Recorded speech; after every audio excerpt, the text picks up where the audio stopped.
All right, welcome to the show, everyone. This week's Tennessee Wildlife Resources Agency podcast that we call Tennessee Wildcast. Good to have you here. Jason Harmon's here. How's it going, Doug? Todd's here somewhere. I'm doing good. I'm excited about our show today. It's going to be a good show, I believe. I'm excited, too. It's a record-breaking kind of show today. Yeah. So we're going to talk about that big deer that was taken in Tennessee a week or so ago, and I got a great guest in here to talk about that. Before we get there, though, we got some other things to tell them because you were out there getting your own world. Well, you were out there getting your own deer. Yeah. That's all right. Hey, you got a deer. It's not a world record. We'll show that in a minute. How's that? Yeah, we will. A lot of stuff going on. Deer season, big season opening this weekend. It is conventional gun season time. Yep. And it's one of the most popular days of the year for deer hunters. And I want to remind everyone that the Tennessee Wildlife Resources Agency will have check-in stations across the state. If you want to take your deer into those, it really helps with data collection for the agency. It's your part in helping the agency with data collection. And you can see all of those listed out in our newsroom on our website at tnwildlife.org. You can see everywhere that the agency is going to be. Yes, you can check in on your cell phone or online. This new vendor service we got is going real well. The and online, you can do that. on the phone works out great. I did that this past Friday, and it was slick and easy. It just awesome. Pretty seamless so far, I think. I mean, it's not perfect, but it's been going pretty good. And I think you're going to like the services. And what we're talking about is the folks that sell your licenses also help with a lot of other things, including getting your deer checked in and all that stuff with the vendor service we got. Yep. Brant Services. So hopefully it's all going well for you. And again, if you got time and you can check out where our check stations are, it really helps them collect data on your deer. And they work it anymore. We work it the first Saturday of muzzleloader and the first Saturday of the gun season. Then there's other wildlife management areas at work and other things that go on, but this is the biggest data collection time for us. So, and we've been talking about this multiple weeks, but here's the new license on the screen if you're watching. It's a paper copy now. You can keep as many copies as you need in your wallet, in your bag, or whatever. And you can also have it on your cell phone. Yeah. So you really can. It's really easy. And if you lose it, you go in on your own computer and you run a copy off. Even if you buy it from a store that you've been buying it at for 25 years, if you lose it, you could go in on your home computer and if you got a printer and run it off and keep that copy. And go to your local library and print it off. There you go. Go to your library, print it off. Go to your buddy's house and print it off. Do whatever, or keep it on your cell phone, and that will help you. So that's going on. And there are still some of you that are going to get that receipt style. We've been talking about that looks like a Kroger receipt or whatever. Yeah. There are about a quarter of the stores left that are smaller stores that are still going to be using that procedure. So some of you will still be getting that. Right. Okay? But you can still go home and run you off paper copy. Yeah. All right. Small game. We hadn't talked about that much lately, and we need to get some folks in here to talk about small game, but our rabbit season is underway. Our quail season is underway in Tennessee. There was once upon a time I loved the rabbit season, but I really liked it toward the end of the year more than the beginning. So you're going to see rabbit hunters get out there more and more because I think they know as well as anybody that it just gets better as you get toward February and they really get active out there. But it's time to go now, and if you can find some quail, good luck and go have a good time hunting those too. Yeah, in your guide, page 16, 17 roughly, in your hunting guides, your small game seasons. It is. It is. Everything's in the guide, and another important guide that is the waterfowl is guide. this one right here. Yeah, you want to show that? Whatever one you're putting them on. Yeah, this is the waterfowl guide, and it is out. And the waterfowl season actually has already started. It did start. It's over now, the first weekend of Reelfoot Lake. Right. That's done. Now there's going to be an opening weekend here in the rest of the state, and that's a week after next. Look at your guide. It's late November when it starts. Stops again, and then it starts all across the state on December the 3rd. Then it's open everywhere December the 3rd, on deep into January. So that's going on too. Now, let's show them what you did. Show them what I did? Yeah. Okay. Or did you have something else in mind? No, we can show them. All right. All right. We're going to pass over a slide, though. Don't pay attention to this. We're going to keep our guest a secret for just a second. All right. Way to go. All right. Here it comes. Here it comes. Drum roll, please. And there's a little 4-point. All right. Is that what you did? Got you a little muzzle over there? Yeah, that's my son there. He's holding it up, displaying Tucker. it for me. But Tucker's in it, isn't he? Tucker, he was loving it. He was like, "Where'd the bullet go in?" He was all in it. So now, he loved it. This was at least your second hunt. You're actually 2 for 2 on shooting, right? I've shot twice. I've been hunting twice. Right. What I'm trying to say is you had a chance twice. Yes, both I hunts. missed the first time. That's okay. Thanks for bringing that up. That's Doug. all right. It happens. We all do. But you've had 2 good hunts so far. Yeah, seen deer both times, and I was sitting at the house yesterday, and a 6-pointer walked through the backyard. So that I was talking cool. to you when that happened on the telephone. Yeah, on the cell phone. So that's way to go, Tucker. He looks like he's ready. He's ready. He's wanting. How did he like that first hunt with you? Oh, he loved it. We stayed out there about an hour and a half, seen 3 deer, and he was good. He loved it. So you think he's the future? I He's think going to be out there with you. He's always wanting to go hunting. All right. Well, don't forget about that fishing part too. Okay. Okay. All right. You got to take us in your boat though. I will. Well, I will take you in my boat if you'll take him. So you are 1 buck down. That is count as a buck. I got 1 buck, and I got 1 left. I can shoot 1 more for the season. All right. And we'll remind all these folks that are going out this week, if you don't know it yet, and some of you probably don't, if you kill a deer and it has antlers that break that hairline, if it's that long breaking that hairline, you've harvested a buck. Right. Okay, keep that in mind. Mm-hmm. It's called an antlered deer now, but it's also called a buck. Yes. So all right, let's introduce Dale. I think we need a drum roll. Dale Grandstaff. We can do that. All right, Dale Grandstaff, Captain Dale Grandstaff. Sorry, Dale. Dale has been working with the agency for a pretty good while now. Since '98. Since '98, and a lot of you know Dale as the wildlife officer in Montgomery County because you were there for many years. 16 plus years around that. Started out in Sullivan County as my first duty station, and then transferred to Montgomery within about a year and a half being with the agency, and then I've been there ever since. Okay, and Jerry Odom is over there. Yes. My name's today. Jeremy's there. He's been there a long time too. But you're a captain now, so you're not really assigned to Montgomery County anymore, are you? No, still live there, still work there, still enjoy hunting there. But I work all over District 21, which is the 12-county area in northern Middle Tennessee, from Montgomery in the west all the way over to Macon in the east, down to Cannon and over to Dixon, that block. You put more miles on that truck now. Yeah. Okay, Yeah. and who replaced you over there? Not that they could replace you, Dale.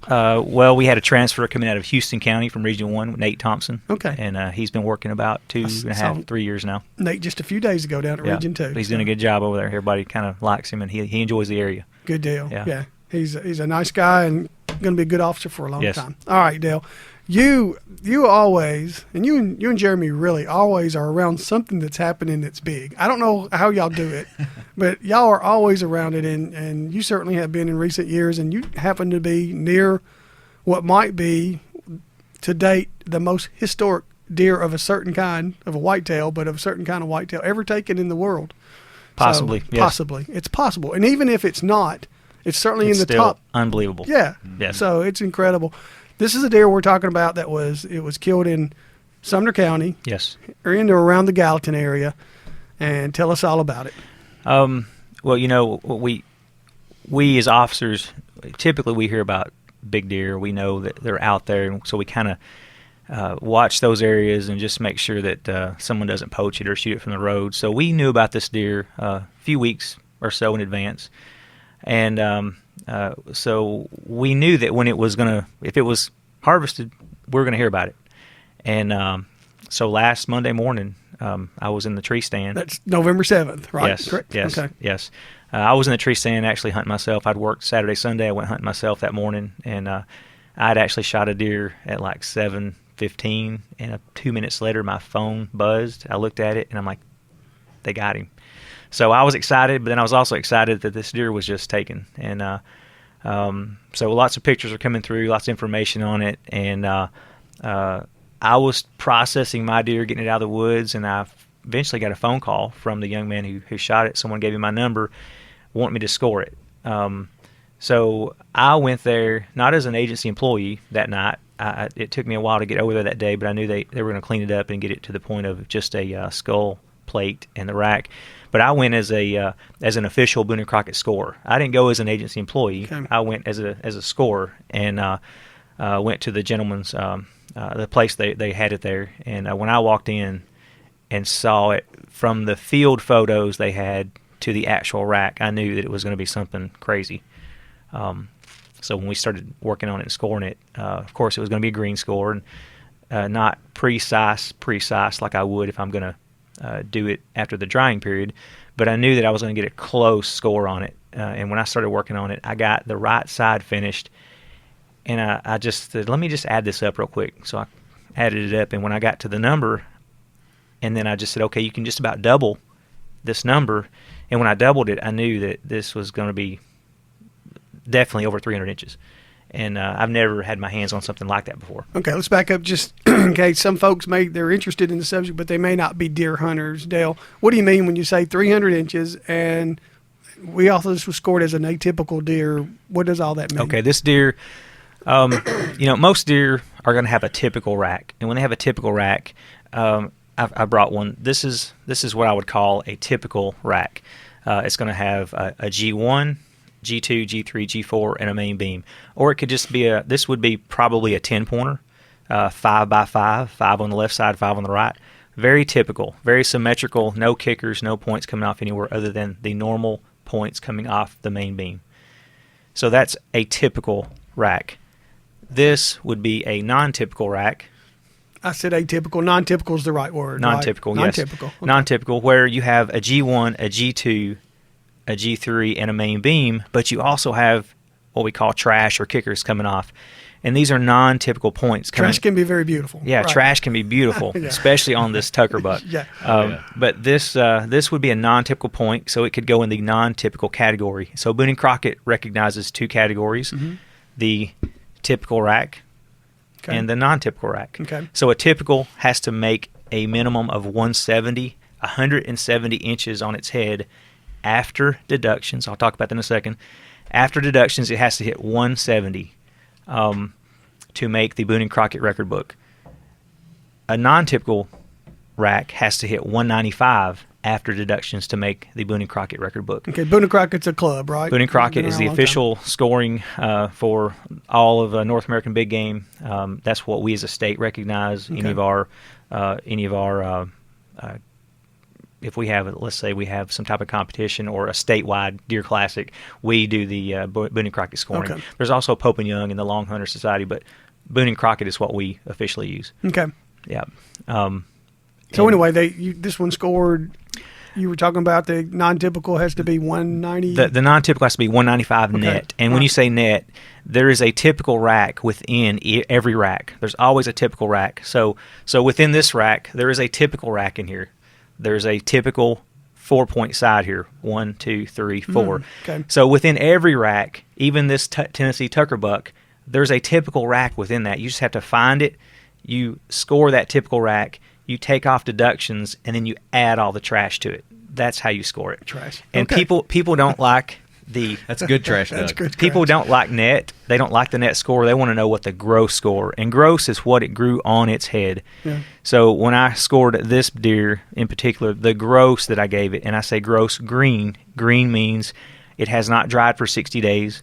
After the 60-day drying period, I will give it an official score, but green means I scored it before it's dried. Now, when it dries, it may shrink a little bit. It may not, but Boone Crockett requires it to be dried for 60 days. Once it dries for 60 days, we've already got it set up in January to. I will score it. Yeah, we want photographs. I will score it. We'll maybe be there for that one. But I'll have a lot of our Boone Crockett official scores from the agency, Region 2. We'll be there, and I'll bounce ideas off of them. Okay. So they'll be watching closely. What they're going to say, okay, I'm going to say, what do you guys? It's so difficult. It looks very difficult, and it's going to be difficult, but it shouldn't be that difficult once we get the typical rack. How long did out. you spend measuring it the first time while it was still wet? Probably 2 hours. 2 hours at least. Yeah. Okay. Yeah. Probably at least 2 hours. And it didn't take that long to figure out the typical rack. And I'm looking at the screen above you there, but once you figure out that typical rack, then it becomes a little easier to say, okay, all this other stuff is going to be just added to it when you figure out how much is growing there. Okay, so there's only 2 or 3 or 4, and we've got a good story out on Facebook, Dale's in about it. But there's only less than a handful of deer that ever scored over 300 inches in the world. In the world, yeah, free range. We always want to say free range because correct. There are high fence pens that have these freakish deer that are over 400 inches. I mean, it's just crazy. Is that because they can feed them all the time? They can feed and nobody them. shoots them. They can genetically manipulate them. Oh yeah, they can just keep growing and growing.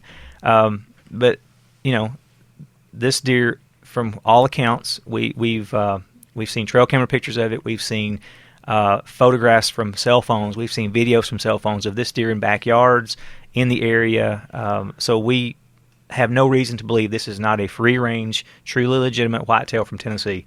Dale, a couple of years ago, there was a buck killed also in Sumner County near the city of Hendersonville. Yes. That was, we have it. We have it because we confiscated it, mounted it for education reasons. It's a hoss. It's a beautiful, beautiful deer. But you guys heard about it for a long time before this person poached it. Yes. This deer, you said y'all had heard about it, because I surely had not heard about it in Nashville, but some of you were aware that it was out there. This particular Tucker buck, yeah. The one you're speaking of earlier, that was a 200-inch buck, and so out of Sumner County, he didn't have the trash that this Tucker buck has, but he still got 200 inches. Yeah. So it would have been easy if that deer had a lot of stickers on it to have gone well over 200. He just didn't have those stickers. But yeah, we heard about this deer. We knew about this deer, and we as officers keep it quiet because it causes a stir. And if somebody's hunting it, we don't want 50 people driving by the spot while he's hunting it or trying to poach it, or we just kept it quiet also. I don't think we've said it, but the person that killed this deer is Stephen Tucker. He's 26 years old. He's from Gallatin. And you say he's a nice guy. I haven't met him yet, but we want to get him on here or go find him and do an interview with him about this deer.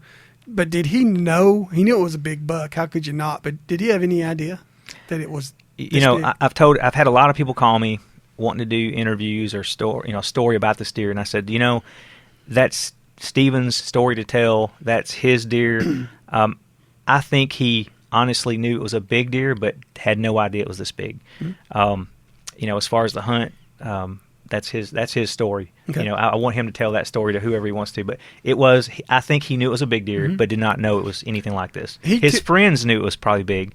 When he shot it, I think his buddies all realized what he had shot, but he still didn't know what he had shot. All right, and this was taken with a muzzle loader. Will it stand the test of time as a muzzle loader with its 300 inches? Were the other ones taken with muzzle loaders, or were they taken with conventional firearms or archery? Or well, we'll go back. We'll start with the top. There's what's called the Missouri Monarch, and it's about a 333-inch non-typical deer, so 333 on its head. Mm-hmm. Then we have the Ohio hole in the horn deer, and it's around 220 or 320 something. Those two deer were found dead.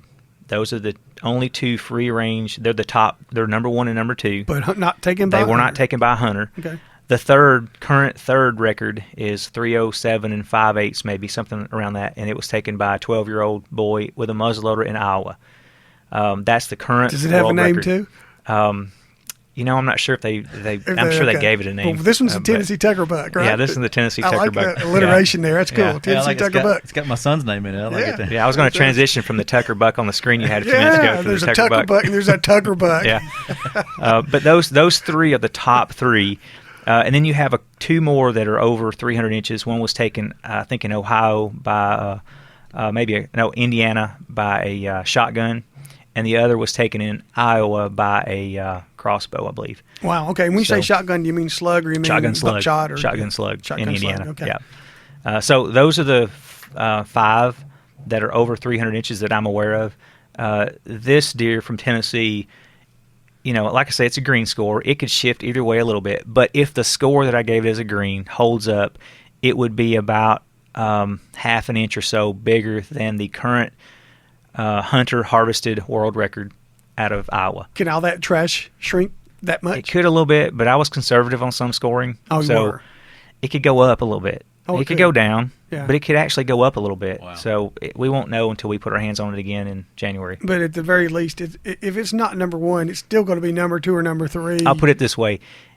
No matter what happens, he will still have over 300 inches of antler on his head. Okay. No matter which way it goes. Which means it easily... And that was a great buck taken by Dave Wattell. With Dave Wattell. In 2000, 244 and a few eights. Yeah. I mean, and that's just down the road. That's a big buck. Yeah. What is it about Sumner County? Now, listen, Sumner County, don't come rushing to Sumner County because it's mostly private property. Yeah. But what's special about Sumner County? You look at, I've always looked at it as Sumner, Olive Robertson, most of Montgomery, a portion of Stewart, and a portion of Macon. All these are northern. They're all northern tier, touching Kentucky and touching a great big ag zone up there. So good soil, good ag zone, lots of row crops, but lots of cover for the most part.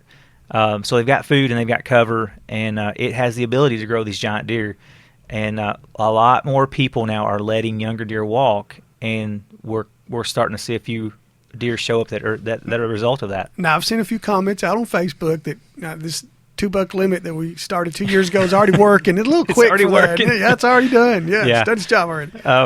No, this deer just happened. I'm assuming, I don't know, this deer was in a spot where he was kind of overlooked for a couple of years, and then all of a sudden somebody sees him, and he gets kind of into a spot where he can be hunted, What is it? Is it speculation to say that he would have had a rack this big next year? Do we know? Is there any way we know that? No way to tell. I mean, I'm sure it would have been big, but he could have broken part of it off. The only damage that I saw to this deer, he would have had a higher score and more points. I scored him as a 47 pointer. 47. Thank you. I'm glad you said that. 47 points. The Wattel buck has around 50, Okay. which is same county, just down the road, 16 years ago taken. So two of our two biggest bucks ever killed in this state are just a few miles apart in the same county. Both of them have multiple points of around 50. And that one taken last year was no slouch. No, the one Or I 2 taken years last ago. year was around 20 Yeah. something points. This deer, 47 scoreable, but it had 2 broken off, which would have made it 49. Mm-hmm. And some of the points that are on it that are scoreable are broken.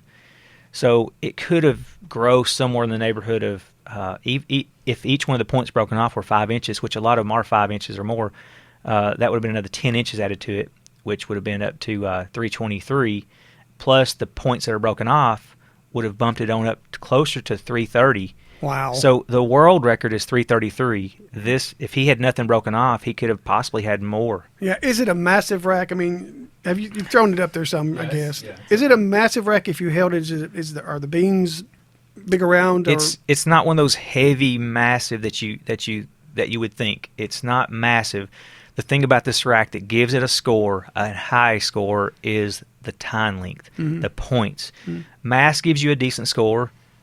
Spread gives you a decent score. Beam length gives you a decent score, but tine length blows your score And up. you said there wasn't a lot of spread on this deer, About right? 14 and a half inches. I've seen so many of those at checking stations, I can't remember them. Yeah, Can't it just count. has tine length. The G2s on this deer, which are the second points coming off the main beam, they're 14 inches long, and each G2 has around 30 inches of abnormal growth coming off of it. So there's 60 inches of non-typical growth on 2 points. Yeah. Yeah. Wow. Wow. Oh, you wanted to show us something that was interesting about his. You actually have. We don't have his rack. We hope to get that when Dale brings it into the score with Steven. Is he coming with you? He'll be here. Yeah. Okay, but you do have its bottom jaw. Steven let me, and I told him I'd get it back to him.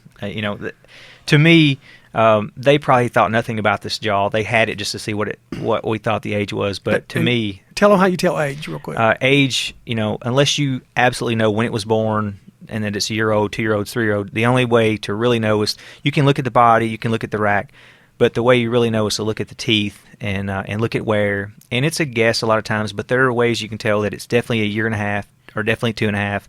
But after you get to 2.5, the wear, you have to look at it closely. And that night when I looked at it, I said this deer was 3.5 just based on the pictures I saw in the field, the trail camera photos, and the tooth wear. Now, when I say that, I always say, when I look at it as a 3.5, I always say, but it could probably be a 4.5. Because when I look at tooth wear, I always bump it up a year and say it's possibly a 4.5. And that's my thought still.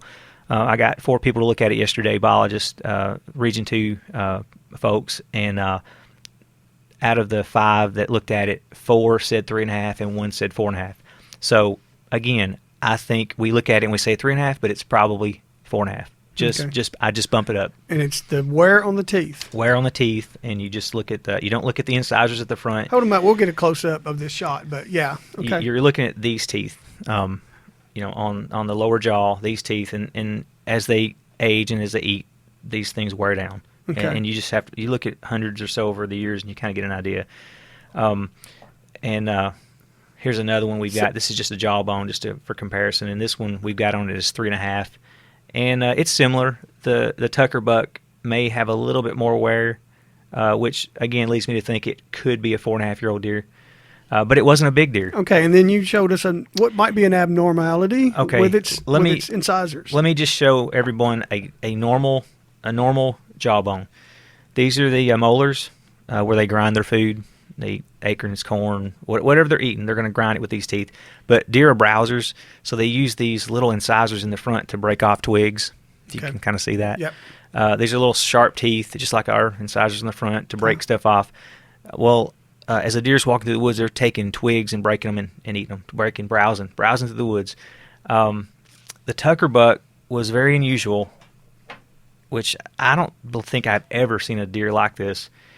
It has no incisors, and you probably can't see that, but there are no front teeth on this lower jaw. And it doesn't mean he's old. It just means they were never there.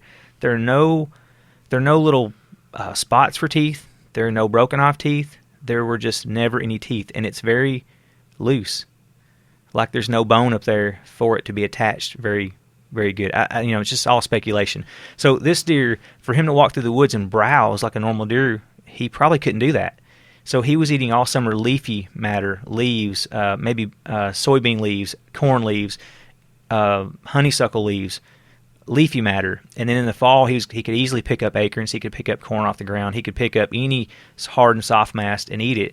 But it would probably be difficult for him to walk through the woods like a deer typically would and browse. All right, total speculation. But could that have anything to do? Total is what I'm going to ask you now. Does that have anything to do with his size? He could. His diet of total leafy matter and hard mast, whatever he was eating, could have blown his rack up. That's speculation. Okay. What about the number of teeth? The one you showed 3.5 has fewer teeth. Well, does that matter? It's probably the length of the jawbone. The size of the deer. Yeah. The size of the deer. They all should have the same amount of teeth, but the size of the jawbone, the length of it, will determine kind of how far they go out on the jawbone. Yeah. Yeah, this deer's a little bit longer jawbone. The Tucker buck was not that big of a deer. It didn't look like in the pictures. It wasn't huge. Weight-wise. I think they guessed it around 150. Okay, which isn't, and wasn't huge. It's one of the first questions you get. How much did it weigh? But that's not what the Boone and Crockett. We don't go off that. Boone and Crockett is all about the antlers. It's all about symmetry, and you have to find the typical rack within that non-typical rack. You score that typical rack, and then you add all the junk or the trash back on top of it. Yeah, Stephen Tucker's trash is a treasure, right? Is that how that goes? Awesome. What the way I've looked at this deer is, I scored the typical rack inside, and I grossed it around 158. The typical rack, the non-typical antlers, the non-typical antler growth, I have it at 155. So if you just add 155 and 158, you're hitting that over 300 mark. Is this a financial thing for him? Could this be a lucrative deer for Stephen Tucker? Or are we talking about that, or does that even come into play with this? It could be, and I'm I've gotten a lot of calls from people wanting me to magazines, wanting me to talk about it. Got one in here I want to show you in a minute. And so I said no, it's his deer to tell the story. I'm talking about as an agency and scoring it as an official scorer, but his phone is getting blown up. Yeah. I'm sure it's overwhelming for him. He just needs to kind of take a breath and decide what direction he wants to go with this thing, because it could be worth a little bit of money for him. The world record smallmouth, 11 pounds 15 ounces, has been around for 50 years or something, 60 years. Is this the equivalent of breaking that world record smallmouth bass? Probably. Yeah. It's the deer, people are managing them more and more, and the antlers are getting crazier, bigger and bigger. But this world record could be broken. It could be broken in the next few years. The other deer that was killed in 2003 in Iowa. So it hasn't been that long that the non-typical record was taken in Iowa.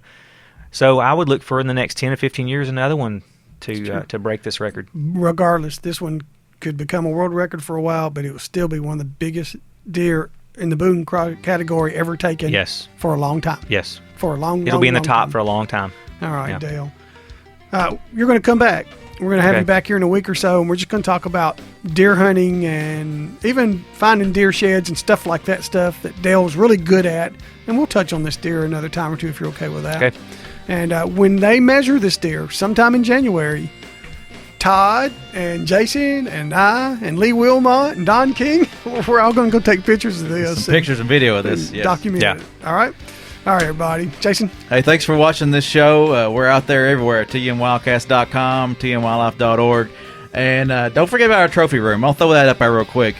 Send in your trophies to our trophy room. Just hashtag your photos TN Trophy Room. on your favorite social media site, and it'll end up right there on our Whether board. it's a Tucker buck or a Tucker buck. Yeah. All right. All right, fine. We'll see you. Thank y'all.